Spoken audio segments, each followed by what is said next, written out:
முக்கிய செய்தியாக பார்த்து வருகிறோம். விமான விபத்தில் சிக்கி மகாராஷ்டிரா துணை முதலமைச்சர் அஜித் பவார் உயிரிழந்தார்.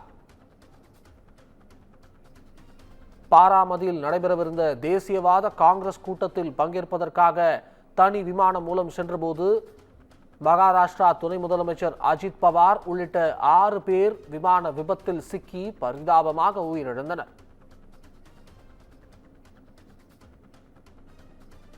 இவர் சென்று கொண்டிருந்த 8 இருக்கைகள் கொண்ட சிறிய ரக தனி விமானம் பாராமதியில் தரையிறங்கிய போது விபத்துக்குள்ளானதாக சொல்லப்படுகிறது.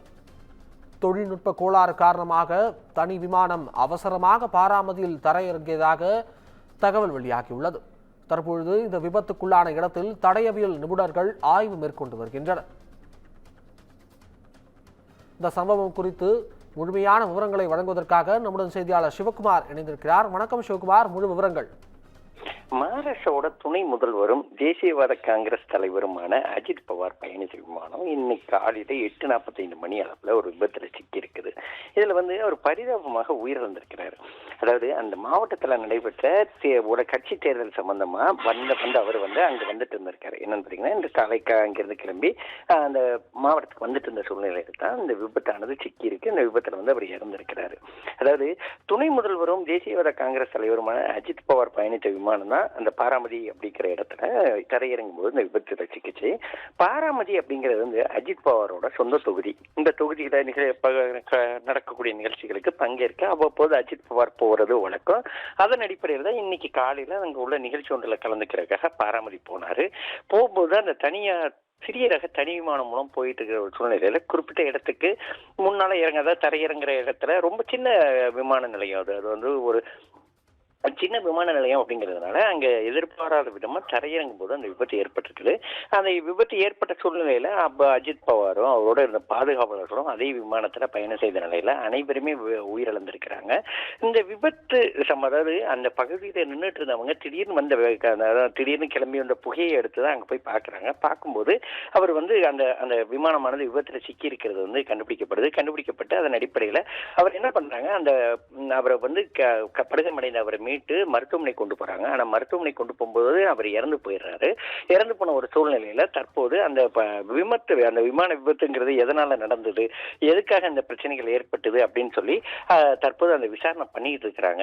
ஏன்னா அந்த தொகுதியில இருந்து கிட்டத்தட்ட 6 முறைக்கு மேல தேர்ந்தெடுக்கப்பட்டவர் இல்லாம பல்வேறு கட்டங்கள்ல தேசியவாத காங்கிரஸோட முகமா இருந்தாரு அப்படின்னே சொல்லலாம். அப்படின்னா பாத்தீங்கன்னா அஜித் பவார் அப்படிங்கிறவரு தேசியவாத கட்சியோட ஒரு பெரிய முகமா இருந்தார் அப்படின்னு சொல்லலாம். ஏன்னா சரத்பவார் இருந்தார் இல்லையா, அவரோட அண்ணன் பையன் தான் இவரு நம்ம அஜித் பவார். இவர் பல்வேறு கட்டங்கள்ல மகாராஷ்டிராவோட துணை முதல்வராக இப்போ இருந்தாரு. ஆனால் நிதியமைச்சராக ஆரம்ப காலகட்டங்கள்ல இருந்தவர். மிகவும் ஒரு பின்தங்கிய ஒரு குடும்பத்திலேருந்து பிறந்து தந்தையின் இறப்புக்கு அப்புறம் படிப்பை தொடர முடியாத ஒரு சூழ்நிலையில கல்விக்காக மகாராஷ்டிரா மாநில வாரியத்திலிருந்து அவர் வெளியே வந்தாரு. அதன் அடிப்படையில பாத்தீங்கன்னா அஜித் பவாரை பின்பற்றி அந்த தியோலாலி பிராவாரா அப்படிங்கிற பகுதியில இருந்த அந்த கட்சியில அங்கதான் துவக்க கல்வியை படிச்சு முடிச்சவர். அதே மாதிரி பாத்தீங்கன்னா ஒரு வளர்ந்து வந்த அரசியல் முகமா மாறி அதன் அடிப்படையில கிட்டத்தட்ட 16 ஆண்டுகள் முதல்ல தொடங்கி, அதாவது முதல் முறையா அவர் புனே மாவட்ட கூட்டுறவு வங்கியில தலைவராக தேர்ந்தெடுக்கப்பட்டவர் 16 ஆண்டுகள் தொடர்ந்தாரு. அதன் பிறகு பாத்தீங்கன்னா 95, 99, 2004, 2009, 2014 ஆகிய 5 தடவைக்கு மேல அந்த பகுதியில இருந்து, அதாவது அந்த குறிப்பிட்ட பகுதியிலிருந்து மீண்டும் மீண்டும் தேர்ந்தெடுக்கப்பட்டாரு மக்களால. அதே மாதிரி பாத்தீங்கன்னா பல்வேறு அந்த மகாராஷ்டிரா அரசாங்கத்துல வேளாண்மை மற்றும் மின்துறை அமைச்சராக இருந்தாரு. அதே மாதிரி பாத்தீங்கன்னா சரத்பவார் மாநில முதல்வராக பதவியேற்றப்போ மண்வள பாதுகாப்பு, மின் மற்றும் திட்டமிடல் துறைக்கான மாநில அமைச்சரானாரு. அதே சமயத்துல சில பிரச்சனைகள் காரணமா 99ல தேசியவாத கட்சியை துவங்கியவர் இவர் சரத்பவாரோட அஜித் பவார் இணைஞ்சாரு. அந்த ஆண்டு நடந்த மகாராஷ்டிரா சட்டமன்ற தேர்தலில் எந்த கட்சிக்கும் பெரும்பான்மை கிடைக்காத ஒரு சூழ்நிலையில காங்கிரசும் தேசியவாத காங்கிரசும் இணைஞ்சுதான் கூட்டணி ஆட்சி அமைச்சது. இப்படி பல்வேறு கட்டங்கள்ல மகாராஷ்டிராவை முன்னிறுத்தி கொண்டு போனதுல அஜித் பவாரும் ஒருவர். அவரோட இறப்பு அப்படிங்கிறது அங்கு உள்ள மக்கள்கிட்ட ஒரு பெரிய அதிர்ச்சியை ஏற்படுத்தி இருக்குது. அதாவது இவர் பாத்தீங்கன்னா கடந்த 2019ஆம் ஆண்டு 2019ஆம் ஆண்டு தேவேந்திர பட்னாவிஸ் தலைமையிலான பாஜக தேசியவாத காங்கிரஸ் கட்சி கூட்டணியில குறுகிய காலம் நீடிச்ச அரசாங்கத்தோட துணை முதல்வர் ஆனாரு.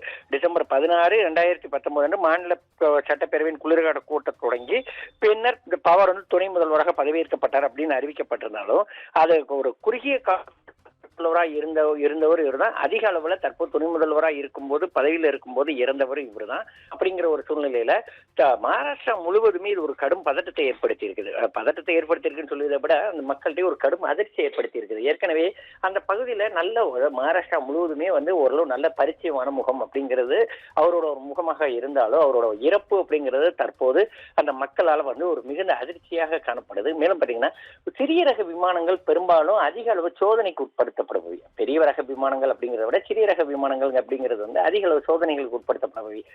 கிளம்புறதுக்கு அதாவது 2 மணி நேரத்துக்கு முன்பாக அந்த எல்லாம் சரியா இருக்கிற, அதாவது அதுக்கு உண்டான இயந்திரங்கள் எல்லாம் சரியானபடி இருக்குதா அப்படின்னு செக் பண்ணிட்டு தான் அந்த விமானத்தை கிளப்புவாங்க. இந்நிலையில ஒரு முதல்வரோ ஒரு துணை முதல்வரோ போகக்கூடிய விமானம் அப்படிங்கிறது ஒரு மிகப்பெரிய பாதுகாப்பு சோதனைகளுக்கு பிறகுதான் அந்த விமானமானது கிளம்பக்கூடிய சூழ்நிலையில அந்த விமானமானது எப்படி விபத்துல சிக்கிச்சு, என்ன காரணத்துக்காக விபத்துல சிக்கிச்சு, ஏதேனும் பறவை, ஏன்னா விமான விபத்து அப்படிங்கிறது பறவைகள் மோதுறதால நடக்கலாம், தொழில்நுட்ப கோளாறு காரணமா நடக்கலாம், அல்லது ஏதாவது தீவிரவாதிகளோட திட்டமிடல் காரணமா நடக்கலாம். இப்படி 3 முதல் 4 காரணங்கள் இருக்கிற ஒரு சூழ்நிலையில இந்த விமான விபத்து எதனால நடந்தது? ஏன்னா அதிக அளவுல பறவைகள் அந்த பகுதியில உண்டு அப்படின்னு ஒரு தரப்பினர் சொல்றாங்க. மிகச்சிறிய ஓடுதளம் கொண்ட ஒரு ஏர்போர்ட் அப்படிங்கிறது ஒரு பக்கம் இருந்தாலும் திடீர்னு இந்த விபத்து எப்படி நடந்தது அப்படிங்கிறது குறித்து தற்போது அந்த விமானத்துறை ஏவியேஷன் டிபார்ட்மெண்ட்ல அதை விசாரணை பண்ணிட்டு இருக்கிறாங்க. அதே சமயம் ஏதேனும் தீவிரவாத தாக்குதல் காரணமா நடந்ததா அல்லது வேற ஏதேனும் பிரச்சனைகள் சம்பந்தமா நடந்ததா அப்படிங்கிறது குறித்து விசாரணை பண்ணிட்டு இருக்கிறாங்க. இந்த விசாரணையானது, அதாவது இப்ப அஜித் பவார் இறந்திருக்கிற ஒரு விவகாரம் மகாராஷ்டிரா மட்டுமல்லாது இந்தியா முழுவதுமே ஒரு மிகுந்த அதிர்ச்சியை ஏற்படுத்தி இருக்கு. அபிஷேக்,